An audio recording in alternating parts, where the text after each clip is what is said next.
Hi. It's so great to be here. This is going to be interactive. I want you to be involved, and I'm going to ask questions as we go. So feel free to jump in the conversation.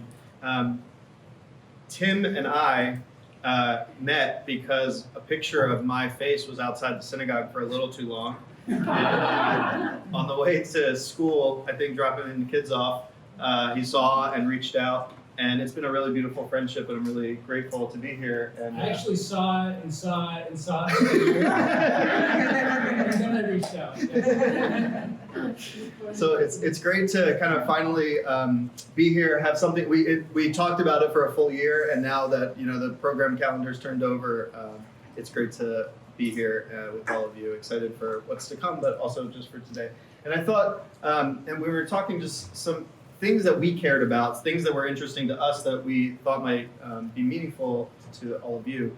And I had a couple presentations prepared, which is why I accepted already. But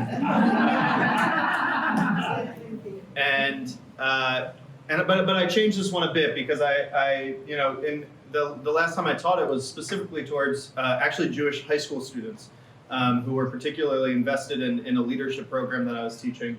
And but the topic is still relevant, I think, for anybody in religion today, which is how do our myths and our histories affect us? How do they direct our actions within our religious lives? How do they inspire the rituals we partake in? How do they guide us in our everyday life? And it's messy. It's like a really messy topic.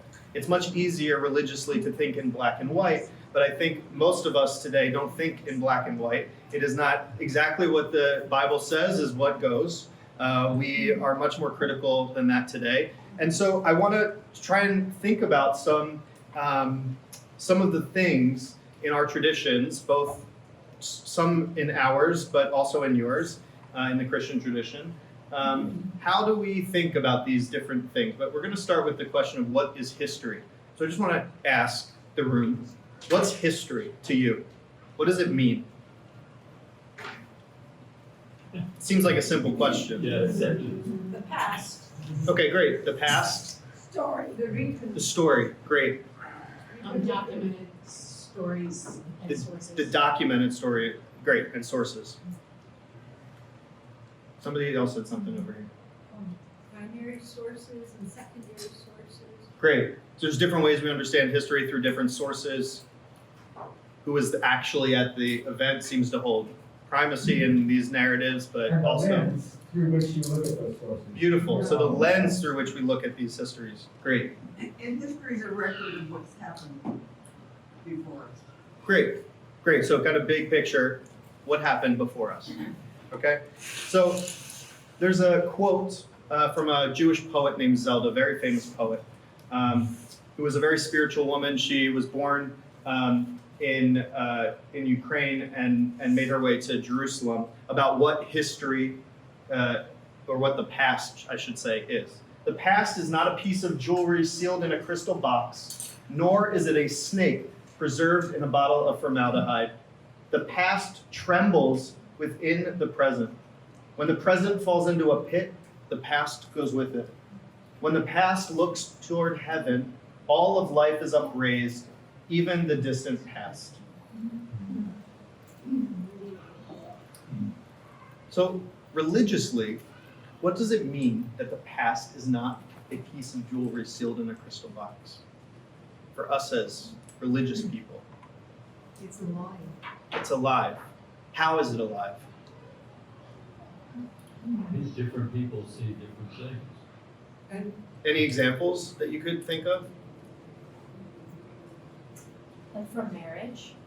How? Our versions of, I'm not gonna be maybe Oh, great. specific.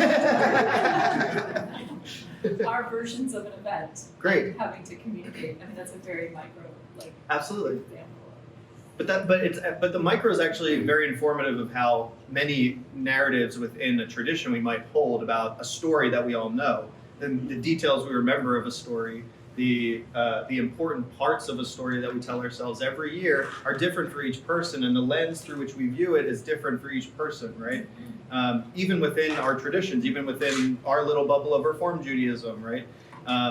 We all view things extremely differently. We all bring a lived experience that's a little different. So I actually love the marriage, or like the relationship, when you both experience the same thing, and then a year later, or like maybe 2 days in the case of a marriage, you look back and it's a completely different memory from what the person who experienced the exact same thing with you experienced. The experience for me was being on a jury. And when you hear what people have heard, what they've interpreted, what they think, it's really quite violent. So that's a great, the lens, the first and second sources of who we hear the story from, who passes it down. There's in the Jewish tradition, we have a tradition of making sure we name where we got the thing from, the teaching from. It's called B'Shem Omro. In the name of this person, we learn this teaching. And it's very important because the transmission comes from Sinai, from Moses at Sinai, and it goes down the teachings to different rabbis and different branches. And that's a very important part of our tradition because it gives it authenticity, or it seems to give it authenticity. But I don't know that it gives it any more authenticity than a teaching we came up with today. There's a lot of revelation still happening today, That right? sort of goes back to your jewel and crystal ball thing. We sort of approach liturgy as the thing that we do the same each Sunday, regardless of what is actually happening in our lives. Yeah, Tim. I don't mean that. No. That was just a softball. I had to swing. No, totally. And I think for many of us, the flexibility of not being locked down by that has brought a lot of spirituality. But there's also the inverse happening today. There was that New York Times article a few months ago about how Catholicism in New York City is thriving because people like the structure. They like being told exactly what to do and when to do it and where to be. And I think that that's fascinating also, that there's like this extreme spectrum of how people relate to religion and what we need from it and how we approach ritual. So, just a brief, we're going to go through a few things. First, history, we spoke of it, but the study of past events, particularly in human affairs, and kind of what Jenny was saying, right? Yes. I know one table in the room. The whole series of past events connected with someone or something. This is not really a discussion about history, though. It's a discussion about the other things that come with history. So the first is historiography. So the study of writing. There's a famous phrase that the winner writes history, right? Who are we reading the stories from? And what are the narratives or the, what's the word I'm looking for? Doesn't matter. The stories, this one's particularly important for us, the stories we tell passed on as history. So one good example that we'll speak about in a moment is the Exodus from Egypt. Is that history? Is it a story we pass on? Is it a story that was elaborated? Is it embellished? Have you ever seen water part? I don't know. I haven't. I'm a little skeptical. The Charlton Heston version is very different than what it says in the Hebrew, which is that it's a sea of reeds. There's no way that it was a 40-foot high wall of water, but it looks cool in the movie. And the movie set the image for most of us, in that even that it was before my time, it's still shown every year, and it's still the image, the most powerful image of what escaping Egypt looked like for the Israelites. And historiography is the history of history, understanding who wrote these things, and I should add the caveat that I don't believe the Torah, or the Hebrew Bible, is history. It might have history in it, but it's primarily narrative. It's story, right? And that falls closer to this category than history itself. And then, very important for me individually is historicity. Did the thing in the book actually happen, as it says in the book? Or did perhaps a migration of people from Egypt back to Israel happen in much smaller numbers that were not embellished? That makes me feel better about my story. I like telling stories. Stories are great. They teach us things. And maybe something happened that we embellished over time and it grew and grew and grew. Awesome. But to tell me that Moses stood there and the sea parted, even as a little person, was really like, why are you lying to me? You know, that undercuts any religious connection I had to a religion if you tell me something that's so patently false in my brain, and you tell me it's true. So this framework helps open up the canon of Jewish storytelling to me. And I don't want to assume that for all of you, but the way we approach text sometimes when it's presented by somebody else can completely shut us off to it. And this gives us a little bit of flexibility and like, okay, I believe this happened. You don't have to believe this happened, but I believe this happened. And I, in the same faith tradition, can say, that's not how, I don't think it happened that way. And that's okay, because I don't really think of the Torah as history. I think of it as our narrative. And we can disagree of the narrative and what actually happened but still find meaning in it. This is small, so. Rabbi Joseph Soloveitchik was a very famous, important philosopher and rabbi. He writes that what does a teacher do? He tells a story. What is the nature of the story that has been told and retold hundreds of times through the generations? We tell the children the story of laws, which form the foundation of Jewish morality.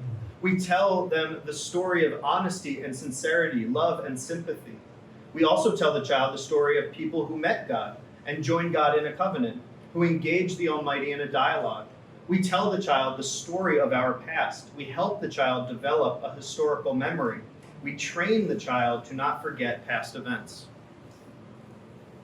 That's got everything wrapped into one.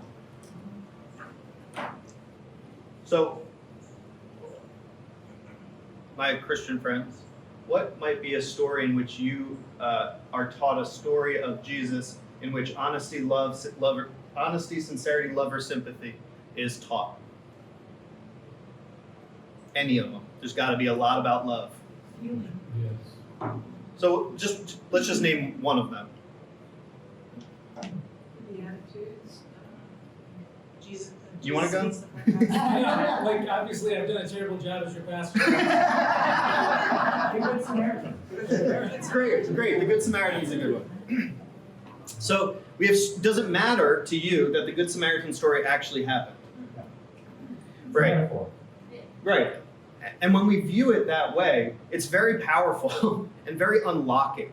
For me, as a little person, way before I decided to even consider rabbinical school, these stories being presented as fact, this actually happened, locked me out of my own religion. And understanding myth and narrative brought me back in, saying it doesn't actually matter if this happened. It doesn't matter if Jesus walked on water. It doesn't matter, right? What are we learning from this teaching? That is super important. Does it matter that the Israelites crossed the Sea of Reeds in exactly the way that it says in the Torah? Who's to say yes or no, really? But I want to believe in something. I want to have some ability to say, this seems real, or this seems like a story. And that's the paradigm that I'm trying to present today, is that it doesn't really matter. What matters is that we can both step in from different lenses. It doesn't really matter the lens. It matters that we can give ourselves the flexibility to study text together, to be malleable as we grow, but also as the people around us change and develop, to really engage our text without having to be super cynical, super skeptical. We can just say, I don't care how you're coming to it. I just really want to study this text and learn these things and help guide our lives forward together. So, what is this? That's the I see Charlton. There's Charlton. Rule Brenner's in there somewhere. So, if we read if we believed literally in this, what would we be? What's the story? Sees part because of The Egyptians. God. Egyptians. Great. What? How do the Egyptians fall in once we're about at this part of the story? What happens after? Great. Great. God lets some people through, then commits murder of some other people. get rid of them. Yep, yep. And their horses. The bad people, their horses, what the horses do. Great. Any other? Escape. It looks like escape. Great. It looks like escapes and rescue. That's The Great Escape, right? Escape. What do we learn from the Exodus story? Jews, I'm gonna lean heavy on you on this one. What does the Passover Seder remind us of every year? That God wants the Jews to survive. Love it. Great. God wants the Jews to survive. Eventually, Freedom. Great. Redemption, freedom. eventually he hears your prayer. Might take 400 years, but. Great. God eventually might perhaps hear your prayer, answer them. We were slaves. We were Now slaves, and now we're free, and what does that teach us? Empathy. Empathy. Right? Kindness. The Seder, the Passover Seder, annually is the exercise in empathy. Does it matter that the story happened or not to have that exercise be meaningful? No.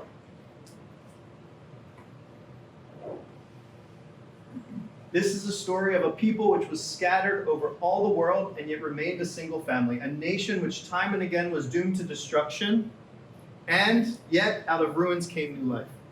Right?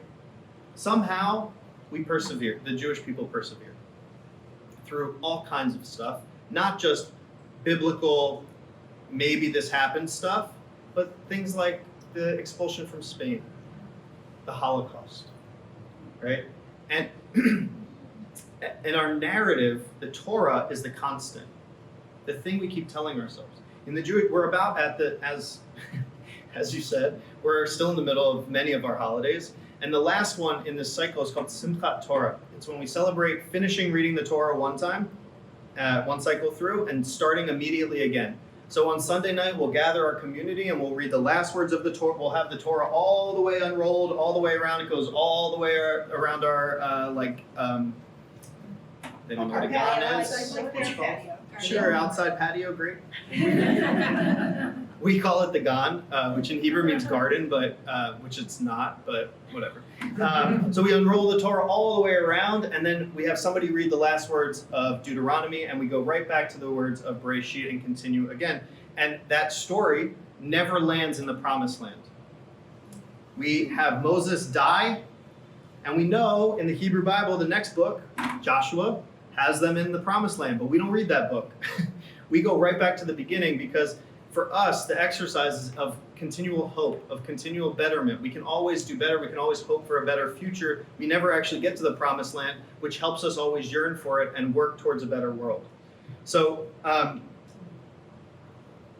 narrative is very important in how religions frame themselves. And Judaism frames itself as never reaching redemption in our storytelling. We know that that's part of the story, but it's not part of our annual cycle that we read on Shabbat mornings every Saturday for the entire year. We read through Exodus, we read Leviticus, Numbers, Deuteronomy, and then we go back to the beginning. Just those 5 books. When I was first in rabbinical school, this paradigm was presented to me. And I want you to think about how the stories in your mind developed over your life. There's a 5th stage to this, Kieran Egan's developmental stages, the somatic one that is like from age 0 to 2, in which which is not really important for this talk. But the others are very important. And I want you to think about a particular story. Get a story in your mind from the Bible that you hold dear, that you really like, that's something you've heard a lot and you think about at least a couple times a year, okay? And I'm gonna walk you through these stages, and I want you to think about your life and how you related to that story through these phases. So the first is mythic. You learn of a story or a metaphor or binary elements. Okay?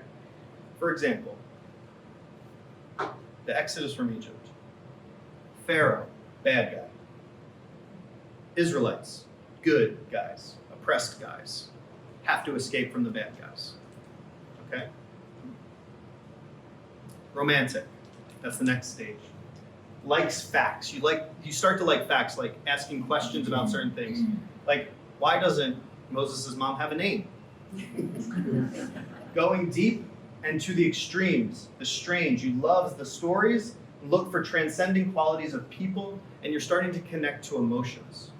Ooh, man, those Israelites must have been so scared in Egypt. How did they get out? Where was God? Why did it take God so long? But you can enter the story in a more full body, starting to in a more full bodied way. Then philosophic. You start creating connecting frameworks, general schemes. You're looking for meaning and significance, perturbed by anomalies to greater understandings. There's no way Moses would have lived in a little basket. What? You put him in a basket in a river and just left him? And you expected he'd be okay? It's a baby in a basket in a river. There's no way he would live. Oh, I know, maybe this is why Martin Luther, I understand why we tell this story and why Dr. Martin Luther King used it in the civil rights fight. I understand the connection between the oppression of the Israelites in the Bible and the oppression of African Americans in our country. I get it. I'm connecting my story to a story today. And then ironic. And this is where I find the most meaning. Where you can dance between conflicting frameworks, moving from general to individual perspectives. So it doesn't matter that there's conflicting things. That's okay. You can move past that. But what you also gain is the ability to step in other people's shoes. Like, we have a famous midrash in which after the Israelites get across the sea and the sea closes on the Egyptians, the Israelites are cheering and the angels are cheering too. And God says, why are you happy? My children were just destroyed, meaning the Egyptians, right? All of a sudden we get morality on both sides. Wait, even if they were bad, even if they were oppressing, we don't want their death. It's not black and white anymore, right? We can understand that maybe they did a bad thing, but in Judaism at least, there's always the chance to return to God, return to do repentance as we just got through the high holiday season, and to change your ways. You're never so far off the deep end in which Judaism kills you, kicks you out. Sometimes the rabbis kick people out, but not God.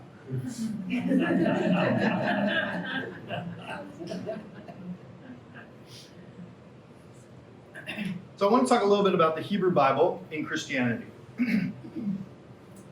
I'll read all this out loud because I didn't know how big the screen would be. So, and Reverend Vance corrected me because it says up here, all branches of Christianity. And he was like, that's like saying all Jews believe, which is true. But I actually copied this right out of the book. This says, aside from certain heresies, all branches of Christianity consider the Jewish Bible as predictive of the coming of Jesus Christ. So obviously not all, but. So there's a few ways that this happens. So one is proof texting, which means that the Christian buttressing of a contention by citing support for it through recourse to a Jewish biblical text like Isaiah or Psalms or Zechariah.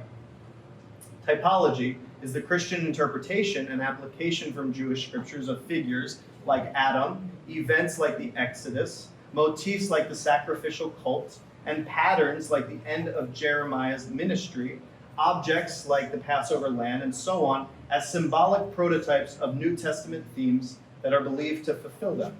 The inference being that the same God is at work in both.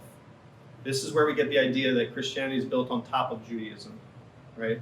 So Judaism started, and then Jesus came along, and then after that, what did we build on top of that? Everything that came before Jesus built on top of, and the apostles built on top of.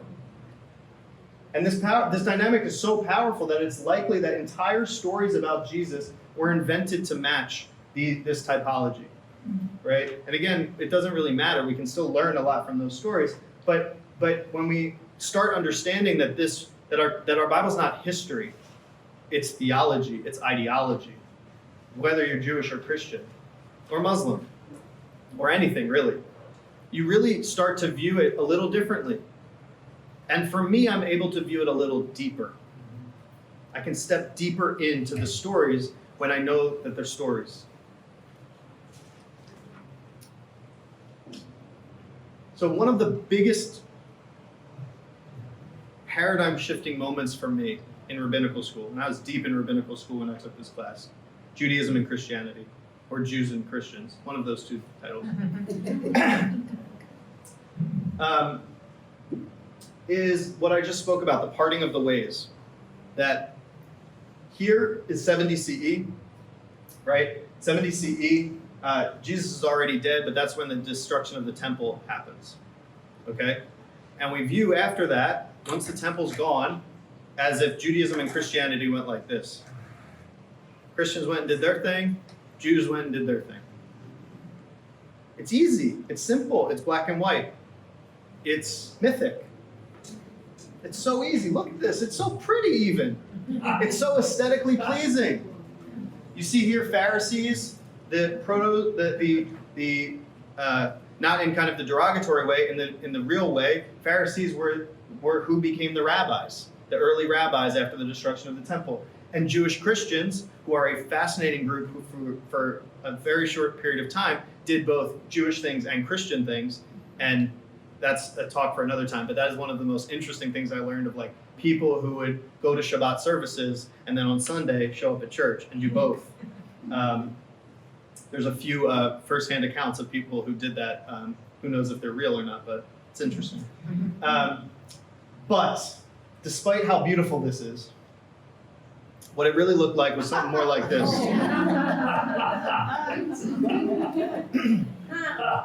So, if you look at this closely, which I know you can't, there's all kinds of Christian and Jewish sects that are in conversation with each other, including external things like magic and Platonism. But here you have the Essenes and Sadducees, kind of very ascetic sects of Judaism. You have the Marcionites, you have Judaizing Christians, you have the Ebionites here, you have Jewish Christians, okay? And then you've got here the Talmidei HaChamim, the people who end up creating Judaism, the early rabbis. And this is so important that we start stepping out of the black and white frameworks we live in and into this messiness.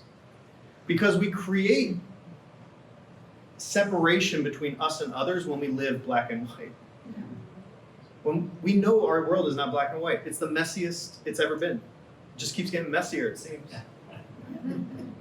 And when we pretend that the world looks like this, instead of like this, we're not doing our world any service in bringing people together, in understanding others, in exercising empathy or sympathy.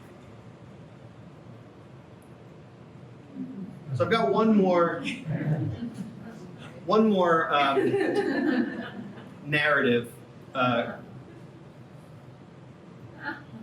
a lot of white guys. Very white. Well, one might be a girl.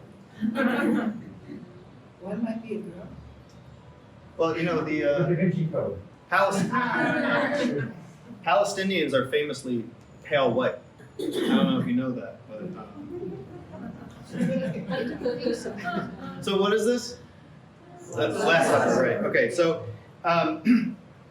maybe before I get to that, what do we think? What do we know about this story?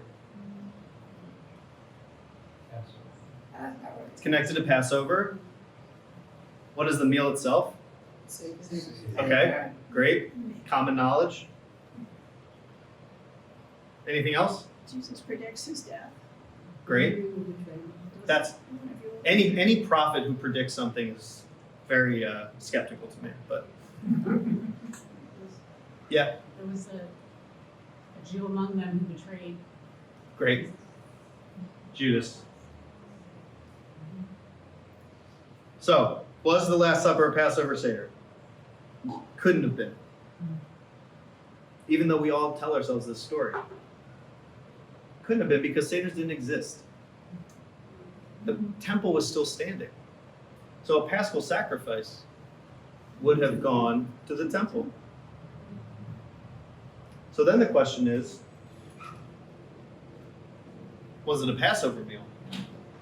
And still the answer is no, or probably not.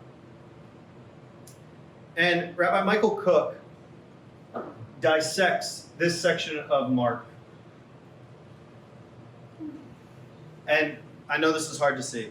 This would have been really helpful to have a massive screen for it. But you can at least see that there's this section that Rabbi Cook singles out, and then there's the other lines around it. Okay? And the part that he singles out in Mark reads this: and on the first day of unleavened bread, Passover, when they sacrificed the Passover lamb, his disciples said to him, "Where will you have us? Prepare for you to eat the Passover." And he sent 2 of his disciples, "Go into the city, and a man carrying a jar of water will meet you. Wherever he enters, say to the householder, 'The teacher says, where is my guest room, where I am to eat the Passover with my disciples? And he will show you a large upper room furnished and ready there for us, there prepare for us.'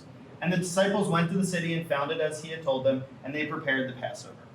So, we have a story from Mark that says, what is this? What is his last meal? Why would he do that? What's the purpose? To show that Jesus was the sacrifice. Great. To illustrate, to help illustrate that. So Mark wrote this when, Tim? Do you know? After the destruction of the temple.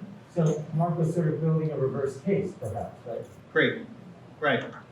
So we have, and just the thing, we can go through some of the discrepancies in the Mark text, but the end here is that Mark, like so many people, almost the entire Torah, almost the entire Hebrew Bible, and I can't say this with any assurance, but I'm going to say it anyway, and the Christian Bible, is writing theology. They're writing ideology. They're not writing history. It might come into contact with history along the way. But primarily what they're trying to do is saying, this is Jesus the sacrifice. Right? This is a Passover supper. Why? Because Christianity builds on top of Judaism. But it doesn't. Judaism and Christianity are in conversation with each other for many, many centuries until they finally really part ways a little later on. But certainly not in 70 when the temple's destroyed. So here, a few of the things that Rabbi Cook pulls out is that if you read Mark straight through, the Passover is a ruptured storyline. It doesn't flow naturally from this verse into into the story. But it does flow cleaner from 11 into 17. There's an unnatural concentration on the Passover material. And also, there's telltale omissions of it. He's not really describing what a Seder is, or the Passover importance. There's no mention of Exodus, just the sacrifice. There's a mathematical problem in the narrative in which Mark sends 2 people ahead, but then all 12 show up at the same time. Did the 12, or did the 2 just like magically transport back? I got it, you know. And Jesus' supposed trial on a festival, which would have been very hard to pull off. So there's a lot of discrepancies here, and yet it doesn't matter. It doesn't matter. What matters is the storytelling, right? Okay, we can say that this is all not true, but it was never true, or I think for many of us it was never believed like that. So what do we learn from a story being, what happens when we put facts into a story we know well? It might not be a good thing, and you can say not a good thing. It loses its emotional resonance in some way. Great. Yeah, sometimes it deflates the story. There's a famous I don't know, it must have been like 20 years ago, Rabbi Wolpe at Sinai Temple gave a sermon in which he told his community the Exodus didn't happen. And half of his community were like, yes, we know that. And half of his community were like, what are you talking about? I think specifically the idea that the Last Supper was a Passover meal is a deeply embedded American cultural belief. I think it's probably because of that picture and how we talk about that painting. But still to this day, and we were just making jokes about Passover and Easter, but still to this day, we're intimately linked on these days. They almost always fall right around each other, Easter and Passover. And I think there's a lot of beauty in that. There's a lot of beauty in our traditions reflecting that crazy pattern of separation and not some clean split where we're like, you go do your thing, we'll go do our thing, and there shall we meet, right? Instead, and this is kind of our first effort at saying, like, let's come together. Like, let's talk, let's study, let's think about our text together. You can teach me your text and I'll teach you our text. The fact that the history here might not align with the story shouldn't deflate, right? It might be the initial reaction. It's certainly the initial reaction I sometimes have when history doesn't line. But then you start digging a little bit. Maybe you'll travel to Israel at some point, and you'll start seeing places where Jesus surely walked. And the stories don't matter anymore because now there's a history that's real. It feels tangible. You can touch the cold Jerusalem stone. You can go to the Church of the Holy Sepulchre. You can walk down Via della Rosa. And you can feel how alive the place is with spirituality. And you can say, of course people told stories about this amazing man. He was an amazing man. I like to joke that he was a Reformed Jew. The first Reformed Jew. But our stories don't need to lose their luster just because we have a history alongside them. And that's where myth and narrative come together. They don't need to be butting heads. They can really intertwine in a way that's quite meaningful because we can recognize how powerful and meaningful stories are. Stories move people, they inspire people, they move us to change our actions and behavior in the way we interact with the world. And sometimes history is boring and cold, and it doesn't do that, right? If I just got up in front of the community asking for money and I was like, this temple was founded in 1942 by this guy. We've done Judaism really well for a long time, and we're still here. Give us money. Nobody would do that, right? You have to tell stories. You have to say, our community helped rehouse an Afghan refugee family. That's the kind of stuff our community does. We bring people in when they're in need, and we help them find their footing in the world. That's much more inspiring. That's actually how our high holiday pitch went this year.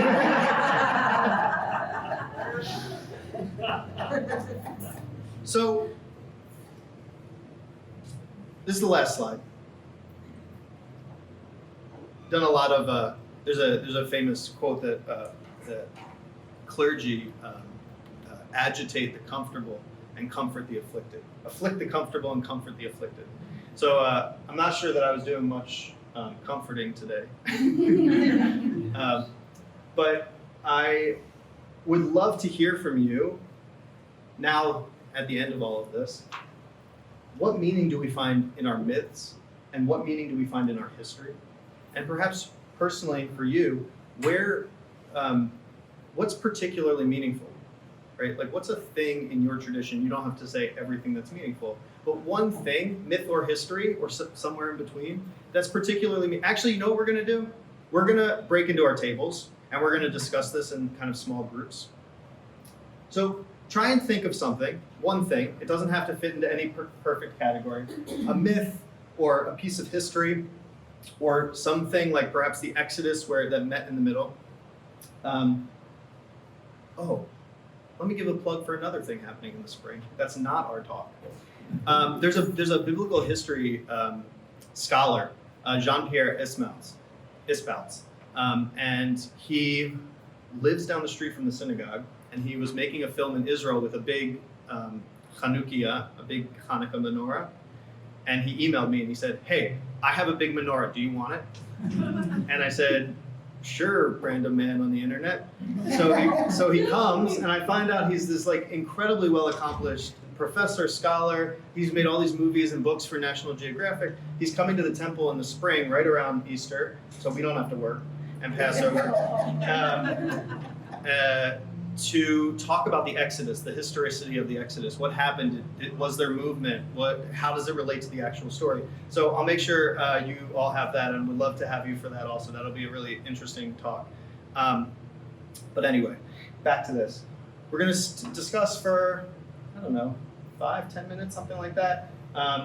This is the end of my talk, so there's no more, there will be no roundup. I think it's just a good time to discuss together and continue the relationships that you started 30 minutes ago or so. And just talk a little bit about your tradition and what's meaningful to you. Thank you so much. Thank you. Yeah.